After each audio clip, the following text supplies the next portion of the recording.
안녕하세요. 모든 분들의 행복을 바라는 낭독 채널 행복 낭독입니다. 오늘도 저와 함께 하시는 분들의 행복에 저의 낭독이 도움이 되기를 바랍니다. 오늘 함께 할 내용은 데일 카네기의 성공 대화론 제7장 좋은 연설을 하기 위한 비결 함께 하겠습니다.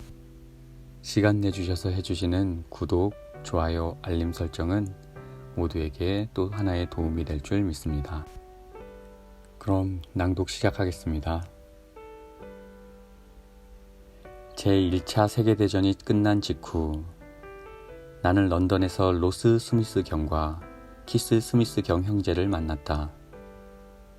그들은 사상 최초로 런던에서 호주까지 비행에 성공함으로써 호주 정부가 주는 $50,000의 상금을 받았을 뿐 아니라 대영 제국을 온통 흥분의 도가니로 몰아넣으며 영국 왕실에서 수여하는 기사 좌기까지 받은 터였다.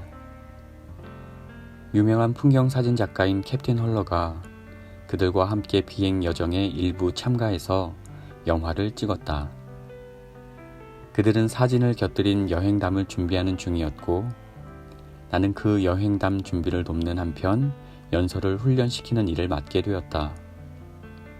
두 사람은 런던의 필하모닉 홀에서 한 사람은 오후, 한 사람은 밤 이렇게 하루에 2차례씩 넉 달 동안 여행담을 들려주었다.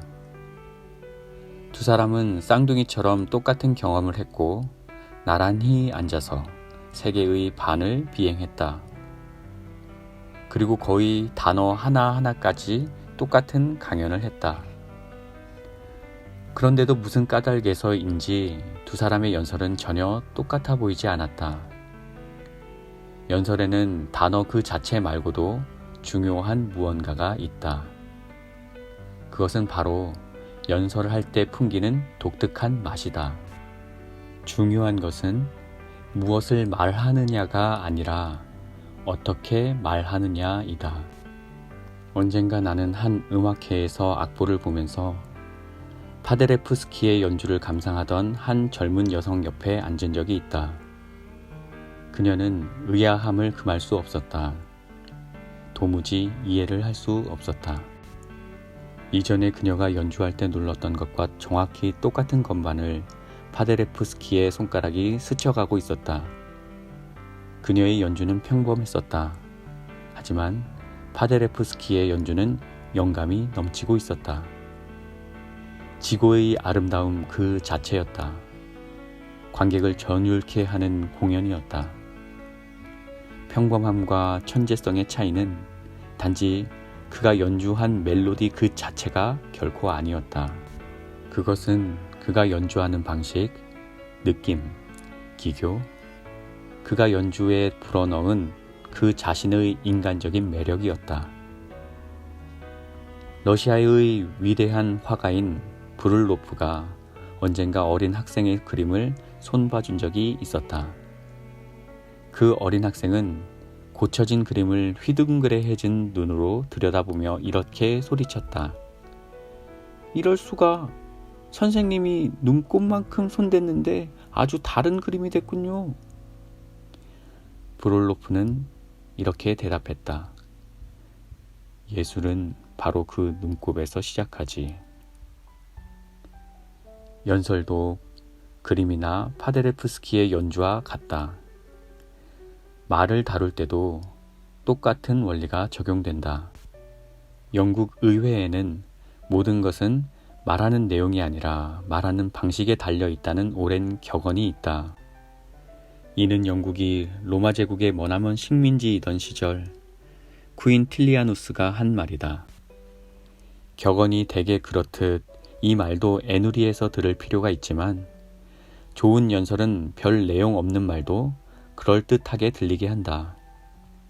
내가 대학교 강연 대회에서 종종 보게 되는 일은 가장 좋은 내용을 가진 연사가 늘 우승하는 건 아니라는 사실이다. 우승은 오히려 자신의 연설 내용이 가장 훌륭하게 들리도록 말을 잘하는 학생에게 돌아간다. 언젠가 몰리경은 냉소적이지만 멋진 말을 남겼다. 연설에서는 세 가지, 즉 누가 말하느냐, 어떻게 말하느냐, 그리고 무엇을 말하느냐가 가장 중요한데 그 중에서도 마지막 문제가 가장 덜 중요하다. 과장이 심했다고? 그럴지도 모른다. 하지만 그 표면을 살짝 긁어내고 보면 그 아래 반짝이는 진실을 발견하게 될 것이다. 에드먼드 버크가 남긴 연설문들은 논리와 논법, 작문에 이르기까지 아주 뛰어나다.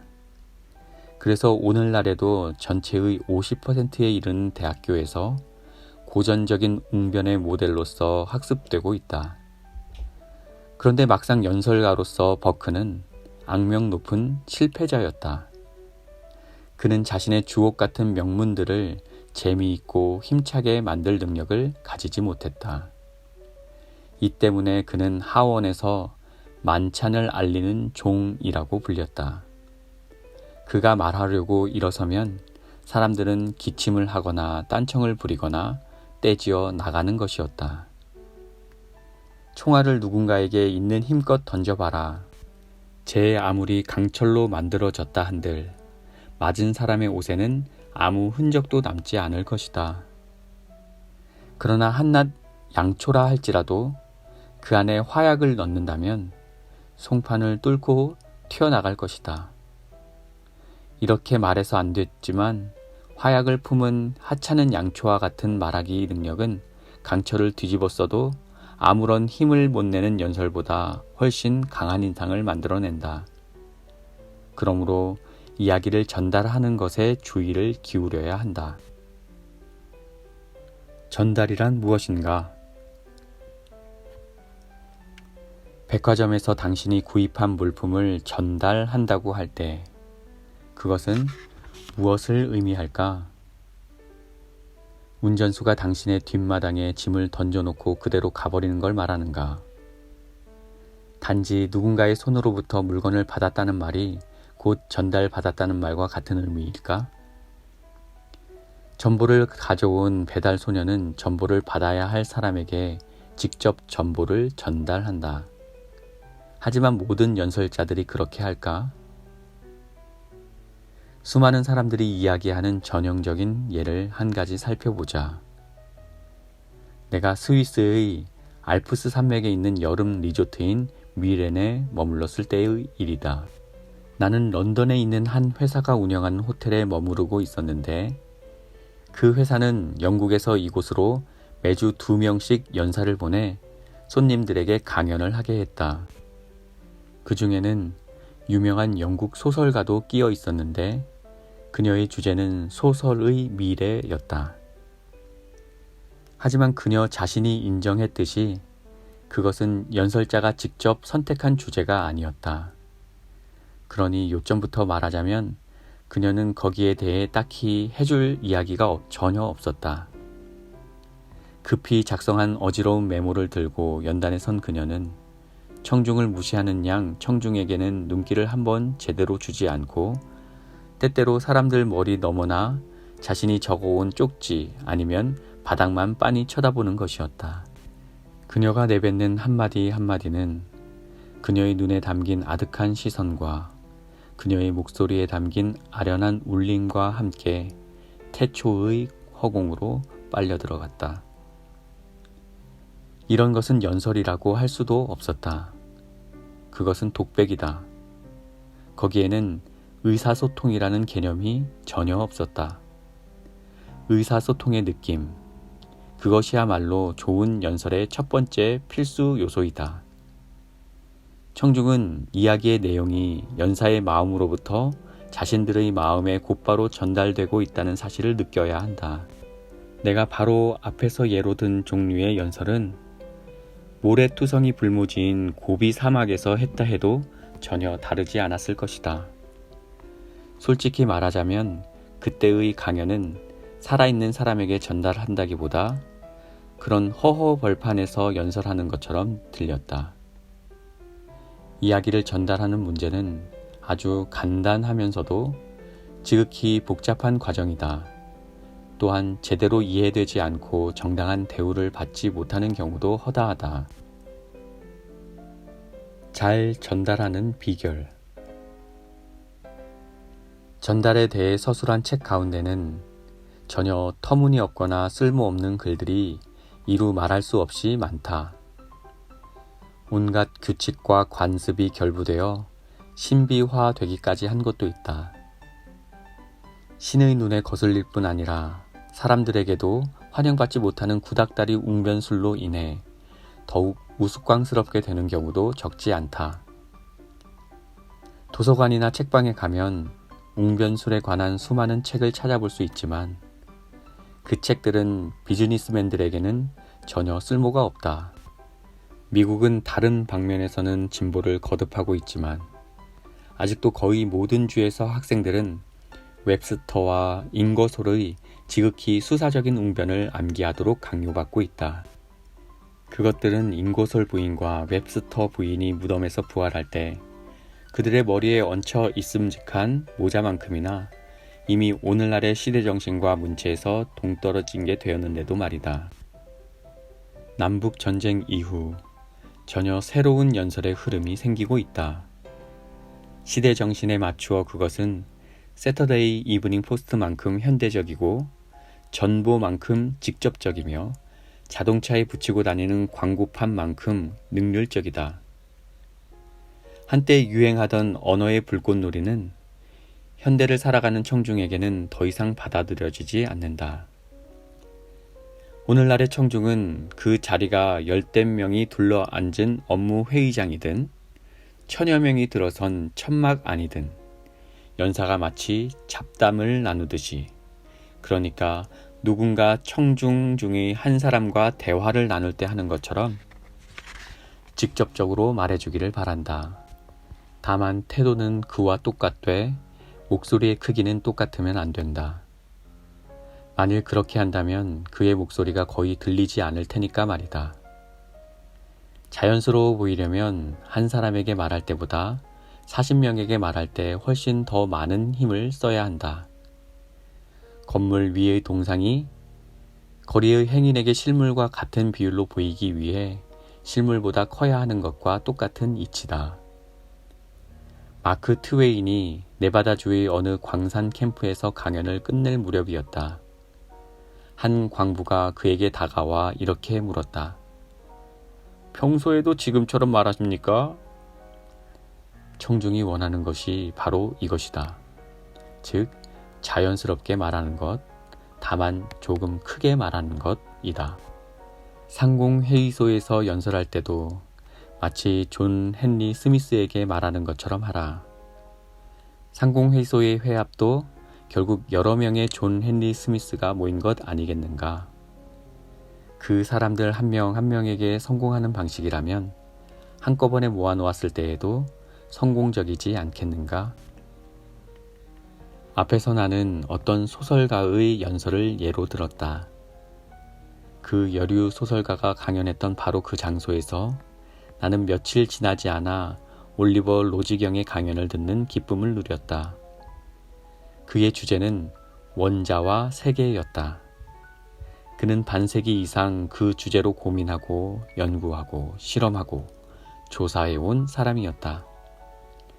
그가 말하고자 한 것은 그의 가슴과 마음과 인생의 일부인 그 무엇, 말하지 않고는 견딜 수 없는 그 무엇이었다. 하늘에 감사해야 할 일이지만 그는 자신이 강연하고 있다는 사실을 잊어버렸고 나 또한 그 사실을 잊었다. 강연 자체는 그의 뇌리에 없었다. 그의 관심은 오로지 우리에게 정확하고 명쾌하고 실감나게 원자에 대해 이야기하는 것 뿐이었다. 그가 보고 느낀 것을 우리에게 보고 느끼도록 하기 위해 혼신의 힘을 쏟고 있었다. 그 결과는 어땠을까? 그것은 참으로 보기 드문 강연이었다. 매력과 힘이 모두 갖춰진 그 강연은 깊은 인상을 남겼다. 그는 비범한 능력을 지닌 연사이다. 그러나 그 자신은 그렇게 생각하지 않을 것이라고 나는 확신한다. 그의 강연을 들은 사람 가운데 그를 대중연설가라고 생각할 사람은 거의 없으리라고 나는 믿는다. 친애하는 독자 여러분, 만일 당신이 대중연설을 했는데 그걸 들은 사람들이 당신이 대중연설을 훈련받았음을 조금이라도 눈치챈다면 그것은 당신을 가르친 사람에게 누를 끼치는 일이 될 것이다. 당신을 가르친 사람은 당신이 물 흐르듯 자연스럽게 연설을 해서 듣는 사람들이 꿈에라도 당신이 훈련받았음을 눈치채지 못하기를 바라고 있다. 좋은 유리는 유리 자체에 이목을 끌지 않는다. 그저 빛을 드릴 뿐이다. 좋은 연사도 이와 같다. 너무 자연스러워서 듣는 사람은 그의 강연 방식에 신경 쓸 일이 없다. 사람들은 오로지 그가 말하는 내용에 집중한다. 헨리 포드의 충고. 모든 포드 자동차는 한 치의 오차도 없이 똑같습니다. 그러나 그 어떤 두 사람도 똑같을 수는 없습니다. 모든 새 생명은 태양 아래 새로운 것입니다. 그와 똑같은 것은 이전에도 없었고 이후에도 절대로 없을 것입니다. 젊은 사람은 스스로에 대해 그런 생각을 가져야 합니다. 자신을 다른 사람과 다르게 만드는 한 줄기 개성의 불꽃을 찾아내 자신의 가치를 높이기 위한 노력을 끊임없이 해야 합니다. 사회와 학교에서는 당신을 획일적으로 만들어 버릴지도 모릅니다. 모든 사람을 똑같은 틀에 넣으려는 경향이 있는 거지요. 하지만 단언하건대 그 불꽃이 사라지지 않도록 해야 합니다. 당신이 중요한 진정한 이유는 바로 그 불꽃이 있기 때문입니다. 대중연설이야말로 이런 지적이 2배는 더 적절한 분야이다. 이 세상에 어떤 사람도 당신과 같을 수는 없다. 수억 명의 사람들이 눈 둘, 코 하나, 입 하나를 가지고 있다. 하지만 당신과 똑같이 생긴 사람은 그 어디에도 없다. 또한 그들 중 어느 누구도 당신과 똑같은 이목구비, 똑같은 행동 방식, 똑같은 마음씨를 갖지 않았다. 그 누구도 당신이 자연스럽게 연설할 때와 같이 똑같은 말이나 몸짓을 하지 않는다. 다시 말해, 당신은 개성을 갖고 있다. 연사로서 그것은 가장 소중한 자산이다. 거기에 매달려라. 그것을 소중히 여기고 펼쳐나가라.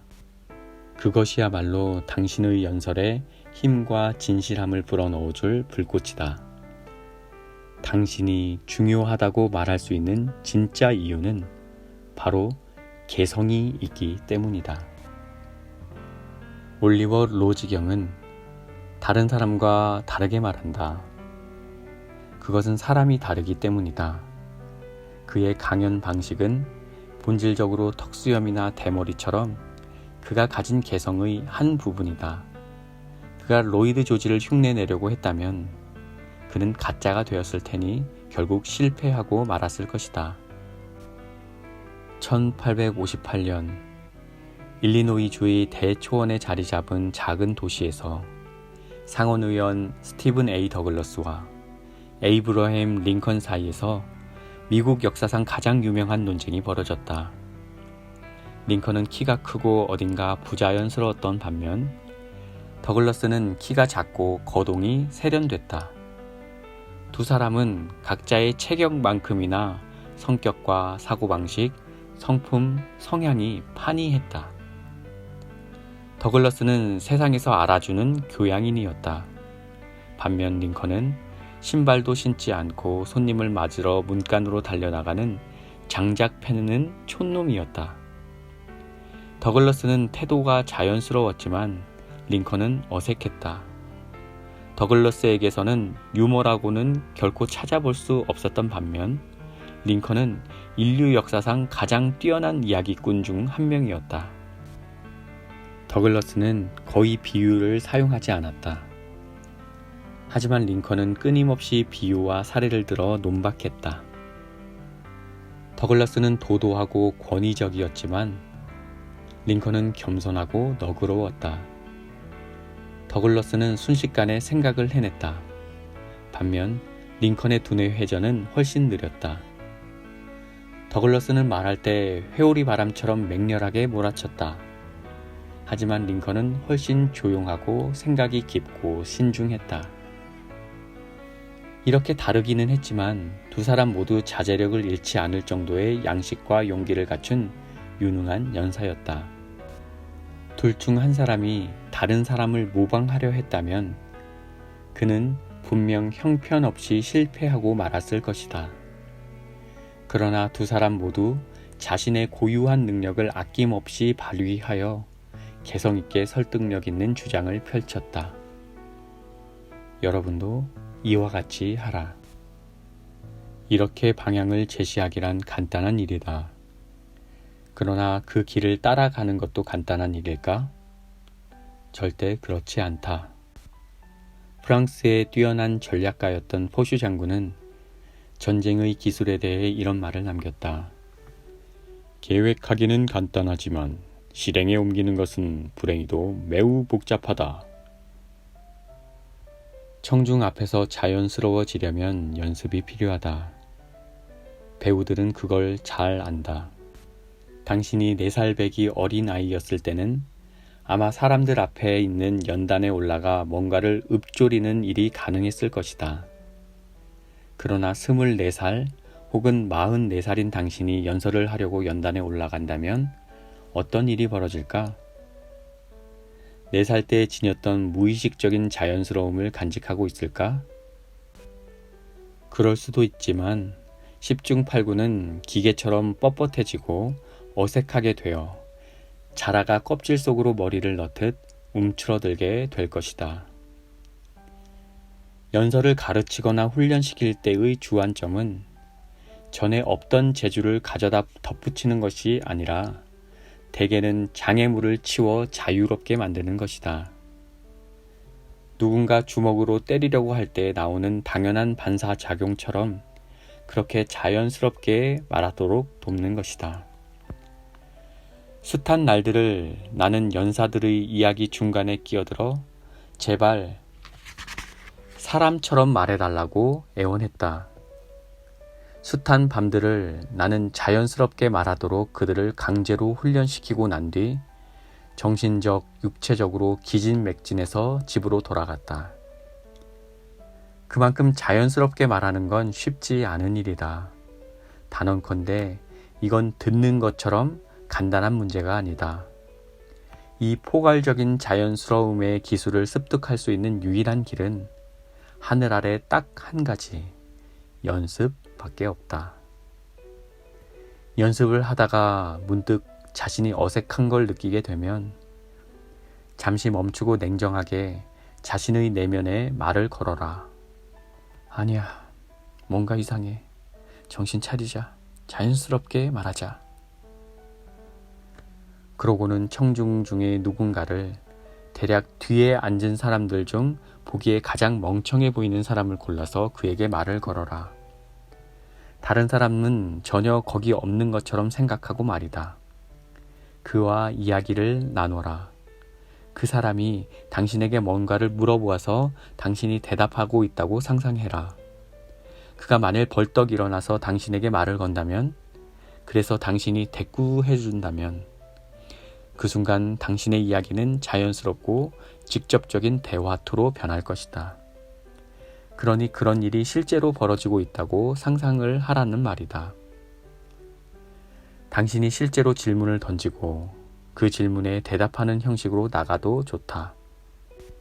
예를 들면 연설 도중에 이런 말을 하는 것도 괜찮다. 그런데 여러분 이렇게 물으실지도 모르겠습니다. 이런 주장을 하는 근거가 무엇이냐고 말입니다. 물론 근거가 있습니다. 그건 바로... 그리고 나서 그 가상의 질문에 대한 답을 해나가라. 그런 방식은 대단히 자연스럽고 강연의 단조로움을 깨뜨려 직접적이고 편안하며 주고받는 느낌을 만들어줄 것이다. 솔직하고 의욕적이고 열정적인 태도도 도움이 될 것이다. 사람은 감정의 지배를 받게 될 때 진정한 자아가 드러난다. 빗장이 열리는 것이다. 뜨거운 감정이 비로소 모든 빗장을 열어 젖히는 것이다. 행동도 말도 그제서야 거침이 없어진다. 자연스러운 것이다. 그러니까 결국은 이 전달의 문제도 이번 장에서 여러 차례 강조해온 것과 똑같은 결론에 이른다. 다시 말해서 당신의 말에 마음을 담으라는 것이다. 예일 신학대의 브라운 학장은 설교에 관한 강의를 하면서 이렇게 말했다. 제 친구 하나가 런던시에서 참례한 예배에 대해 해준 말을 전 절대로 잊지 못할 겁니다. 설교자는 조지 맥도널드였습니다. 그가 그날 아침 성경 낭독 시간에 읽은 부분은 히브리서 11장이었습니다. 설교 시간이 되자 그는 이렇게 말했답니다. 믿음을 가진 이 사람들의 얘기는 모두 여러분이 들었을 줄 압니다. 저는 믿음이란 무엇인지에 대해 말하려 하지 않겠습니다. 그 얘기라면 신학 교수들이 저보다 훨씬 더 잘할 수 있을 테니까요. 제가 여기 선 것은 여러분이 믿을 수 있도록 돕기 위해서입니다. 이 말과 함께 보이지 않지만 영원히 존재하는 실체에 대한 자신의 신앙 고백을 쉽고 가슴에 와닿으면서도 장엄하게 하더랍니다. 듣는 사람의 마음과 가슴에 믿음이 생기도록 말이죠. 그의 말에는 그의 마음이 담겨 있었고 그때의 설교는 그 사람의 내면의 순수한 아름다움에서 비롯된 것이기에 더할 나위 없이 효과적이었습니다. 그의 말에는 그의 마음이 담겨 있었다. 여기에 비결이 있다. 물론 이런 종류의 충고가 인기 없으리라는 건 나도 잘 안다.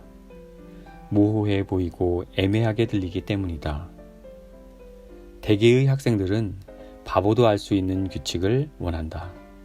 명확한 것, 손으로 만질 수 있는 어떤 것, 포드 자동차 사용 설명서만큼이나 명확한 규칙을 원한다. 사람들이 원하는 건 바로 그런 것이다. 나도 그런 걸 줄 수 있었으면 좋겠다. 그건 다른 사람도 편하게 만들고 나도 편해진다. 실제로 그런 규칙들이 있다. 하지만 거기에는 사소한 문제가 하나 있다. 효과가 없다. 그 공식대로 하면 부자연스럽고 자귀적이며 자발성과 활력이 없는 연설이 된다. 이미 나는 경험을 통해 알고 있다. 소시적의 나도 그런 걸 연습하느라 엄청난 힘을 낭비한 적이 있기 때문이다. 마크 트웨인 이후 최고의 유머 작가였던 조시 빌링스가 가벼운 마음으로 인정했듯 아무짝에도 쓸데없는 지식은 아무리 많이 알아봐야 아무 소용없다. 이번 시간은 여기까지. 데일 카네기의 성공대화론 제7장 좋은 연설을 하기 위한 비결 절반을 낭독했습니다. 누구나 연설을 할 수 있습니다. 누구나 최고의 연설문을 작성할 수 있고 누구나 연설 기술을 배울 수 있고 또 훈련도 할 수 있죠. 그런데 정작 좋은 연설을 하는 것은 내용도 기교도 아니죠. 그것보다 누가 하느냐에 좌우된다는 사실을 카네기의 다년간의 경험으로 어필합니다. 중요한 것은 연설하는 본인, 즉 어떤 마음가짐, 어떤 열정으로 내용을 전달하느냐 하는 것이었음을 기억해야 하겠습니다.